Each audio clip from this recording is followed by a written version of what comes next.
कैराना की लोकसभा सांसद चौधरी इकरा हसन के साथ एडीएम संतोष बहादुर सिंह द्वारा किया गया व्यवहार न सिर्फ असंवेदनशील था बल्कि एक जनप्रतिनिधि के सम्मान के खिलाफ भी था।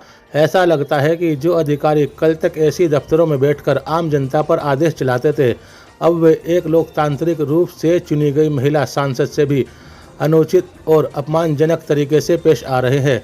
वे सिर्फ इसलिए क्योंकि वो मुस्लिम है।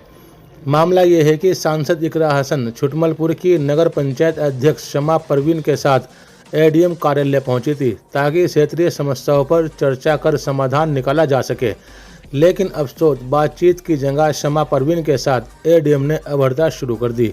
जब सांसद ने इसका विरोध करते हुए निष्ठा से बात सुनने की अपील की तो अधिकारी ने हठपूर्वक उन्हें तत्काल ऑफिस से बाहर निकल जाने का फरमान सुना दिया। सांसद इकरा हसन ने इस व्यवहार की शिकायत प्रमुख सचिव से की, जिसके बाद डीएम ने मामले की जांच शुरू कर दी। ये घटना सिर्फ एक अफसर की बदतमीजी नहीं है बल्कि लोकतंत्र के उस मूल सिद्धांत पर सवाल उठाती है जहां जनता के प्रतिनिधियों का सम्मान और अधिकार सुरक्षित होना चाहिए।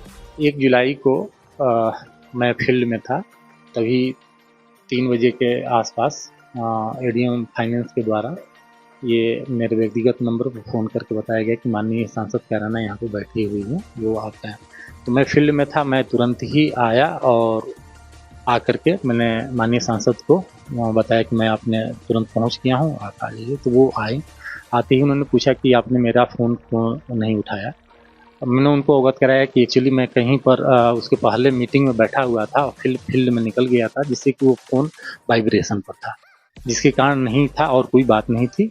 फिर उनके द्वारा योर नगर पंचायत छुटमलपुर और दूसरा वहाँ की जो नगर पंचायत के अध्यक्षा हैं उनको लेकर के मामले को उठाया।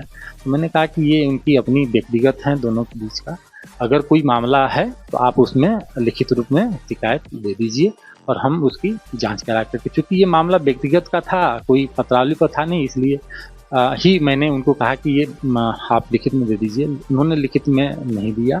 और फिर ये कैसे संभव है कि कोई हमारे चेंबर में आया हुआ है, और अगर हमें ऐसी कोई बात होती तो मैं स्वयं ही ऑफिस में आकर के और उनको बुलाया भी और सम्मानजनक बैठाया भी। तो ऐसी कोई बात नहीं थी कि हमारे के द्वारा उनके साथ कोई ऐसी बात हुई हो कि जैसा कि उन्होंने आरोप लगाया है कि उन्होंने कहा कि गेट आउट, मेरे ऑफिस से निकल जाओ, ये मेरा ऑफिस है, मैं इसका मालिक हूँ। क्योंकि मैं एक लोक सेवक हूँ और मुझे अपने कर्तव्यों के बारे में पूरी तरह से पता है और इस तरह की आरोप निराधार है। तो जो चेयरमैन उनका और योगा कोई मामला, उन्होंने आरोप लगाया था 2 दिन पहले ही ये लगाया था कि ये मेरे कहने पर नहीं बल्कि अपनी मनमानी करते हैं। तो हमने कहा कि ये कैसे संभव है कि जो भी योजनाएं सरकार के द्वारा आती हैं और जो भी प्रस्ताव आते हैं उसमें आपके और ईओ के सिग्नेचर से ही वो यहाँ पर प्रकरण आता है। तो बगैर आपके सहमति के बगैर ईओ यहाँ पर कोई कार्य कर ही नहीं सकता है।